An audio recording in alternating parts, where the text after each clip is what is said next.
সালাতে দোয়া কবুল হয়। সালাতে দোয়া কবুলের তিন জায়গা। একটা হচ্ছে তাকবীরে তাহরিমার পরে আমরা সানা পড়ি না, আমরা তো একটা পড়ি।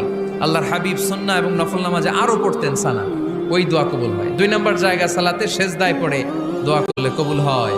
আকরাবু মা ইয়াকুনুল আবদু মির রাব্বিহি ওয়া হুয়া সাজিদ ফাকসিরু ফীহি দুআ। বান্দা যখন সেজদায় লুটিয়ে পড়ে, বান্দা আল্লাহর সবচেয়ে কাছে চলে যায়। কিন্তু বিশ্বনবী বলে, সেজদাটা তোমার রবের কুদরতি পায়ের উপরে পড়েছে। সেজদায় পড়ে দোয়া করেন। সালাম ফিরানোর আগে বিশ্বনবী দোয়া করতেন, লা ইউসাল্লিমান্না আহাদুকুম হাত্তা ইয়াতাআওয়াযা মিন আরবা'a। আল্লাহর হাবিব বললেন, চার জিনিস থেকে পানাহানা আছে আমার কোন উম্মত যেন সালাম না ফিরায়। তারা যেন পড়ে, আল্লাহুম্মা ইন্নী আউযু বিকা মিন আযাবিল কবর, আউযু বিকা মিন আযাবি জাহান্নাম, আউযু বিকা মিন ফিতনাতিল মাহইয়া ওয়াল মামাত, আউযু বিকা মিন ফিতনাতিল মাসিহিদ দাজ্জাল। আল্লাহ কবরের আযাব থেকে বাঁচাও, আল্লাহ জাহান্নামের আগুন থেকে বাঁচাও, আল্লাহ জীবন